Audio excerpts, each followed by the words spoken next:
Hoy traigo un vídeo que me apetecía mucho traer. He podido probar la Sony FX30 durante unas cuantas semanas, gracias a Sony España. Han tenido bastante paciencia conmigo, hemos tenido algunos problemas con los objetivos y con esas cosas. Además he estado de viaje, ha hecho muy mal tiempo, no le he podido probar todo lo que me gustaría, pero he podido traer la cámara. Os voy a contar algunas de las claves y algunos de los puntos donde yo... una experiencia más que un análisis como tal de una cámara de este estilo desde el punto de vista de un youtuber como soy yo, que no necesita una cámara de cine, ¿vale?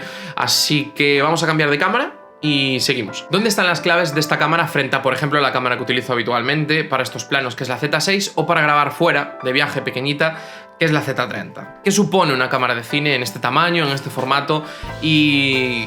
¿qué me podría aportar a mí? Bueno, lo primero y antes de nada, dejo claro que es una cámara que es superior a mis capacidades, es una cámara que es mejor de lo que yo soy capaz y que es una cámara que yo no necesito por muchas prestaciones muchas veces. ¿Me gustaría tener muchas de sus funciones? Seguramente sí, pero al final muchas veces no las acabaría usando. Por ejemplo, los formatos logarítmicos.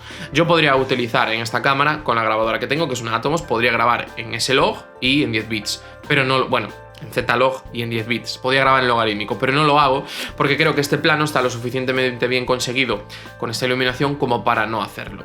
Aquí tendría la ventaja de que lo podría hacer en exterior, sin tener que llevar la grabadora encima, que pesa mucho más, lo podría hacer directamente así y ya está. Pero creo que para mí no tiene ese extra. Entonces yo os voy a dar mis claves desde ahí, y he hablado con compañeros del sector que se dedican a lo mismo y al final acabamos metidos en un ritmo y en una necesidad de hacer los vídeos de una manera que muchas veces no le sacamos partido a esto. Entonces quiero dejar claro esto antes de nada. La FX30 es una cámara increíble, espectacular. La FX30 es perfecta, no, y menos para mí, ¿vale? O sea que ahí eso es uno de los primeros puntos.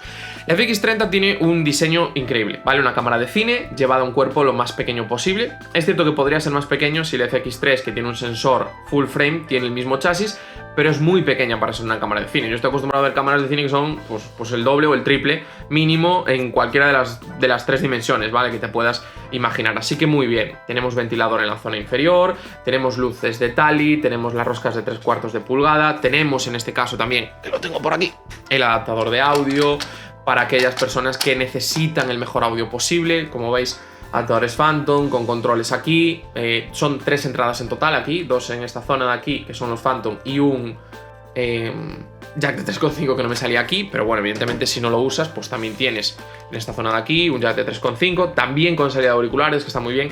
Y tiene una cosa que le encanta a la gente de cine, que es el HDMI completo, porque los mini HDMI y micro HDMI son más fáciles de que rompa. Se puede cargar directamente USB-C mientras lo estamos usando, y también tiene el adaptador multi de Sony. Ya os he dicho, luz tali, o sea que mientras estás grabando tienes indicaciones por muchos sitios, aquí, aquí y aquí, y además de esta pantalla, de que está grabando. Vamos, es una cámara de cine pensada para cine. Es un poquito grande para ser APS-C, es un poco grande y un poco tosca, sobre todo en esta zona de aquí, ¿vale? En toda esta zona de aquí se ve mejor así, en esta zona del puente, y no es la más cómoda del mundo. De hecho, hoy estuve haciendo las últimas pruebas después de unos días lloviendo, hoy hacía un viento horrible, pero bueno, lo que quedaba, y a los 15-20 minutos se me ha hecho un poco pesada, ¿vale? Y yo creo que no es tanto porque pese más, por ejemplo, que mi Z6, no creo que es porque sea más grande, creo que es un poco por la ergonomía, porque la mano no acaba de quedar todo lo cómoda que debería. Y estuve haciendo las pruebas con alguien, me estuvo echando una mano, una persona que no está acostumbrada a grabar, y como también tenía la Z30, le di las dos cámaras y le dije, ¿cuál te parece más cómoda? Y le pareció evidentemente la Z30, además con bastante diferencia, fue la primera reacción que dio. Entonces, por ahí sí que me gustaría simplemente comentar estas cosas, ¿vale? Después, ya hemos hablado del audio, ya hemos hablado de eso. Otro de los factores, en este caso, es la batería. La batería por dos cosas. Por un lado, es porque es muy probable que la cámara se encienda sola.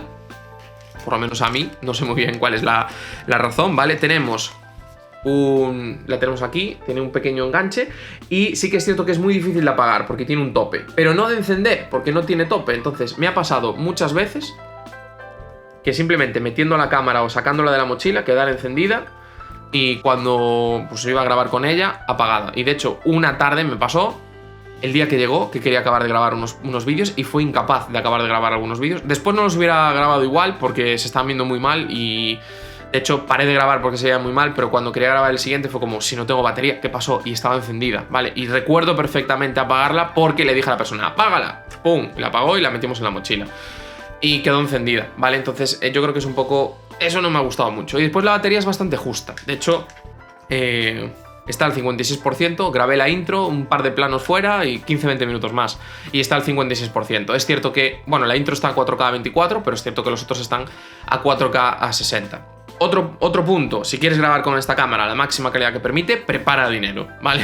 Aparte de comprar la cámara, que son 2.300 euros, más 500 del adaptador de sonido si lo quieres, tienes que comprar tarjetas muy caras. Yo tengo una SD que por especificaciones debería valer, pero yo creo que es porque es muy antigua, no sé si no vale un poco porque no tenía la certificación en ese momento o lo que sea, y no me permite grabar más allá de 4K a 60. Por lo que he visto, tiene las mismas especificaciones que una V60, pero no me permite. Nos tendríamos que ir a una tarjeta bastante cara, de hecho, creo que 180 euros si quieres 128 gigas, ¿vale? Porque menos de 128 gigas, si vas a grabar a esos bitrates con lo que ocupan, pues no tiene mucho sentido. O sea que seáis conscientes de eso, ¿vale? Que es uno de los pequeños detalles que tenéis que tener en cuenta. Otro de los puntos que siempre son un poquito complicados y sobre todo para aquellas personas que no estamos todo el día con Sony, son los menús. Bastante difíciles, siempre lo digo. Cuando me toca hablar de Canon, cuando me toca hablar de Fuji, bueno, hablar no, porque Canon no me deja cosas, pero cuando voy a grabar con una Canon, cuando voy a hablar con una Fuji, cuando voy a hablar con una Panasonic, los menús y todo lo veo mucho más intuitivo que Sony. Han mejorado, pero pese a probar más Sony que ninguna de las otras marcas, me sigue costando más, ¿vale? Un pequeño detalle a tener en cuenta. Y después, otro de los factores que me encanta, y yo que vengo de Nikon, que es de las marcas, de las 3 grandes marcas de fotografía con este tipo de enfoque, con este tipo de ópticas, o sea, hablo de Sony, Canon y Nikon. Es cierto que ahora ha venido Panasonic, pero bueno, de las 3 grandes, hay que reconocer que era el que tenía el peor sistema de enfoque. Y de hecho, en este plano a veces se me va a ir para atrás porque no sé si cree que es una cara, esa luz con esa planta, a veces se va un poco para atrás. Hoy, ahora no está pasando, pero bueno. El enfoque de Sony siempre me ha parecido espectacular. Me parece muy nervioso, muy agresivo. Creo que el cambio es así y me gustaría que fuera un poco más progresivo, que hubiera un poquito más de naturalidad en el cambio. Pero hoy me ha hecho una cosa un poco rara, y de hecho os voy a dejar por aquí encima los planos. No me ha gustado mucho, pero es cierto que después, pues las pruebas que he podido hacer grabándome a alguien sin tener ni idea, el plano, el enfoque al ojo perfecto, el enfoque de seguimiento perfecto, ahí no hay ninguna duda, ¿vale? O sea que ahí todo muy bien. Pero he tenido esos problemas, además en varios planos durante el día de hoy, no sé si por el viento, no sé si por el contraste, no sé si porque ese log 3 es excesivamente plano, pero ahí he tenido esos problemas.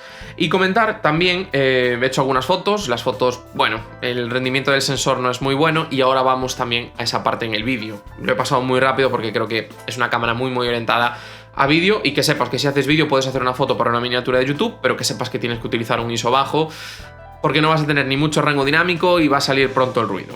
Y ahora vamos a hablar del vídeo. Y el vídeo permite 4K hasta 120 fotogramas por segundo, yo solo he podido probar hasta 60. El vídeo permite esa grabación en XAVCS, HS, a ver, lo voy a leer porque es bastante difícil para mí de acordarme. XAVC HS 4K, ¿vale? Tiene una... bueno, con... déjame ver exactamente cuánto es el de 120, el 422 son 280 megas, ¿vale? 10 bits. Y tenemos 24 a 100 megas, 422 con 10 bits, que es el plano que hice el inicio. Y tenemos también 60, 200, 422, 10 bits. O 45, 420, 10 bits, que es los planos que tenéis de ejemplo. Porque sí que es cierto que en este caso con esta cámara me deja grabar con este en 60 hasta 100 bits, pero el que va más de eso no, ¿vale? Si recuerdo bien, vamos a verlo a 200, ¿vale? Sí que me deja, lo que no me deja es 120 a 280. 120 a 280, todos los demás sí que me deja. Así que bueno, hay diferentes pruebas, algunas las tengo por ahí guardadas, simplemente para que lo sepáis. Y después, con el modelo, con el HD, con el HS no, con el XAVC S4K también tenemos un poco las mismas restricciones, ¿vale? En algunos casos sí que no me deja grabar con los máximos fotogramas y no me deja grabar ningún 4K a 120, ¿vale? Así que bueno, que sepáis ahí que tenemos esas limitaciones, pues un poco por esta tarjeta. Y ahora hablando un poco de la calidad de imagen, ¿vale? Y aquí tenemos pues las diferentes opciones que suele tener, los diferentes formatos que suele tener Sony. Tenemos XAVC HS y XAVC S. Yo no he podido probar con todos los formatos, pero por ejemplo sí que es cierto que he podido probar, pues vamos a ver algunos de los que he podido probar, a recordarlos. He podido grabar con 4K hasta 60 fotogramas por segundo en 10 bits, si recuerdo bien. Vamos a ver al menú. Sí, vamos a ver los datos de lo que grabé por esta tarde. A 200 megas, ¿vale? De bitrate, 422, 10 bits. Sí que me lo deja grabar, no he tenido ningún problema. He podido grabar todo lo que es por debajo de eso, o sea que bueno, ahí tenemos bastante información y bastante calidad en 10 bits. No he podido grabar nada del 4K a 120 fotogramas por segundo. Y después, a nivel de perfiles de color, pues evidentemente tenemos también muchísimos, ¿vale? De hecho, los voy a leer porque es algo que no me acuerdo. Evidentemente tenemos ese Cinetone, tenemos ese Log 3 con ese Gamut Cine. En este caso, ese Log 3, ese Log 3 de gama y modo de color ese Gamut 3 Cine, que es como está grabado la introducción. Tenemos HLG 1, 2, 3, tenemos el S-Cinetone, tenemos los diferentes Cine 1, 2, 3, 4, tenemos ITU 709 y tenemos, pues eso es un poco lo que tenemos. Y después dentro de los gamas, dentro del modo de color, tenemos ese Gamut 3 Cine, ese Gamut 3 y tenemos pues la matriz, el S-Cinetone, el Steel, bueno, todos los que suelen ser habituales. Yo he grabado muchos planos en ese Log 3 con ese Gamut 3 Cine, que dicen que es el que tiene más rango dinámico, y en ese Cinetone, porque es el que creo que tiene ese acabado ya bastante natural, que con un poquito de contraste, un poquito de saturación y bajar un poquito los negros, ya generamos una imagen que está bastante bien, con unos tonos de piel bastante buenos. Y ahora vamos a hablar de la calidad de imagen, ¿vale? Por un lado, hablando de los modos de color, cuando cogemos cuando cogemos el normal, que he grabado algunos planos, bien.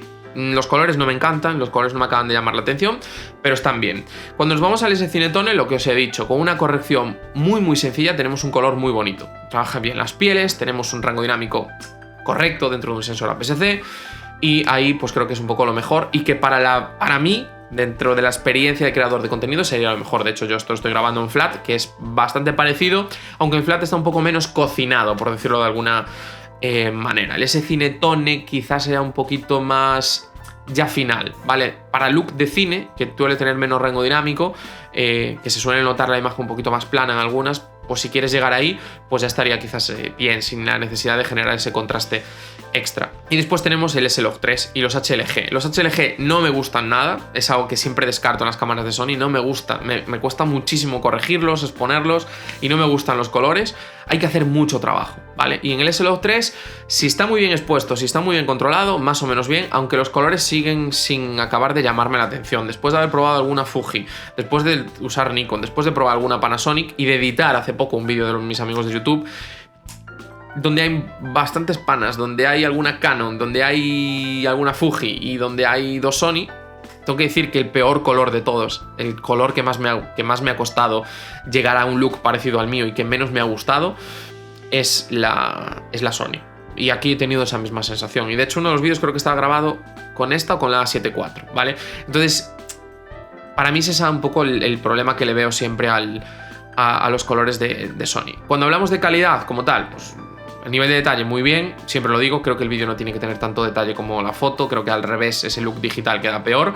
Cuando hablamos de rango dinámico, es correcto, no es maravilloso, pero en el S-Log creo que es más que suficiente para una cámara de cine de este precio, con este sensor, con estas opciones. Y después cuando hablamos un poco del ruido, que es un poco todo lo que más me ha llamado la atención, ahí es donde creo que peca, ¿vale? Tenemos dos ISOs nativos, en ese Cinetone creo recordar que son 125 y 400. El problema está en que en 800 se defiende, pero en 1600 queda muy mal. Y a mí el primer objetivo que me dejó Sony fue un 24-105 f4, o sea, con un poquito de atardecer que me la dejó pues a mediados de febrero, fue un mes. Ya os podéis imaginar, muy difícil grabar por la tarde a partir de las 6. Había mucho ruido en algunos planos, de hecho hay un vídeo que no he sacado porque hay mucho ruido, porque está grabado a 3200 ISO con el S-Cinetone. Y en el S-Log sí que tiene un poquito más de rango. Tenemos, creo que son 800 y 2500 de nativo, por eso el primer plano está grabado a 800. Y sí que es cierto que en 2500 funciona bastante bien, sí que es cierto que 800 está muy bien, pero claro, fijaros, esta cámara está grabando ISO 100. Es cierto que estoy a 1.8 en vez de a 2.8 como el otro objetivo, pero esto es ISO 100 y la otra estaba en ISO 800. Y es cierto que estaba sobreexpuesta, esta está también sobreexpuesta, es cierto que estaba sobreexpuesta con el S-Log, porque el S-Log baja bastante la curva, la hace bastante plana, tienes que pues modificarla, pero tienes que siempre sobreexponer, y sobreexponer con ISOs como 2500 de noche es muy complicado porque no llegas con un objetivo que no sea increíblemente luminoso.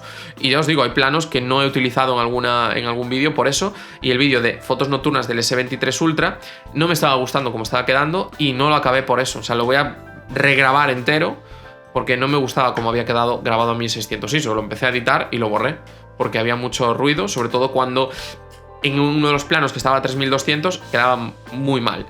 Yo suelo grabar muchas veces cuando es exterior con la Z30, porque es más pequeña, porque es más rápido el enfoque, porque tiene pantalla abatible y se ve mejor con el mismo ISO, ¿vale? El flat que el S-Cinetone.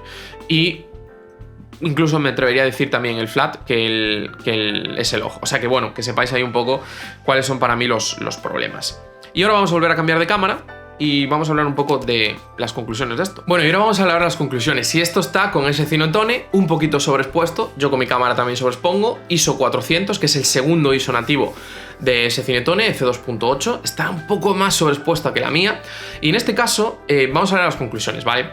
A nivel de diseño, es cierto que a mí me puede resultar un poquito incómoda en la mano, pero eso puede ser puntual, ¿vale? Puede ser que las 3 o 4 personas que la han probado, que se la ha dejado, no les guste o no les resulte cómodo, más incómoda que otras cámaras, pero es una cámara que está muy bien fabricada. Lo que podemos valorar es eso: tenemos ventilador, tenemos pantalla abatible, tenemos todos los conectores que necesitamos, tenemos luz Tali, tenemos la configuración que queramos, eso está muy bien.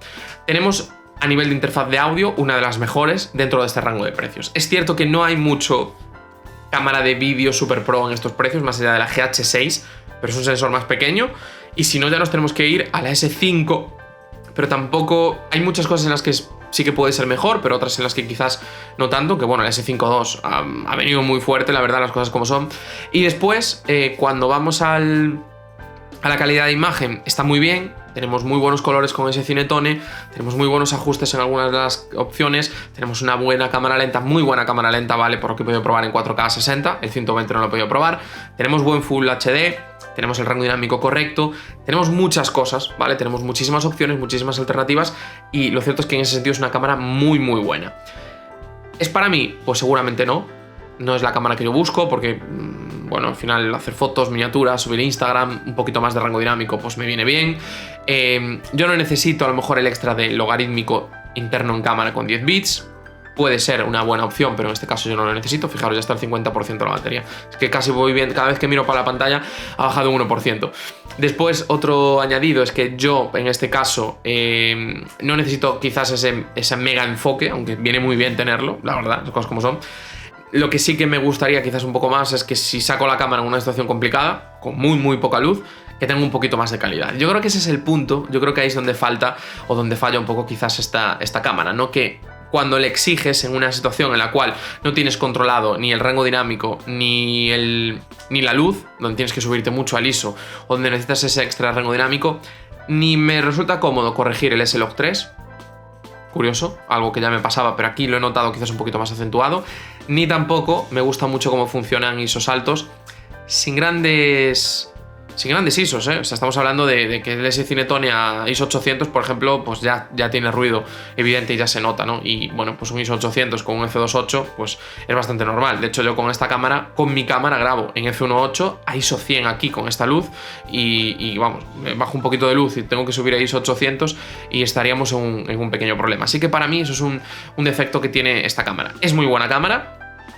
Es increíble, es perfecta para alguien que necesite grabar un documental, para alguien que necesite una cámara muy portátil a nivel de cine, con mucha calidad, con muchas opciones, con un sonido, con un control de audio muy bueno, pero que quizás para mí el extra que da donde da el extra no es simplemente para mí.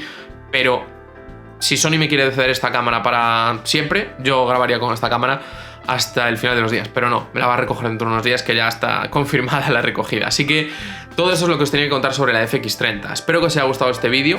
Os dejo por aquí el vídeo de cómo editar con Lightroom, un poco porque sí, y os dejo por aquí el vídeo de los presets de Lightroom para vídeo, porque bueno, yo qué sé, a lo mejor pues te compras un FX30 y editas con un preset en Lightroom. No tendría mucho sentido, pero bueno, puede ser una alternativa quizás para un equipo de grabación rápido y edición con el iPad. Espero que os haya gustado este vídeo, no os olvidéis en darle like, suscribiros y nos vemos muy pronto.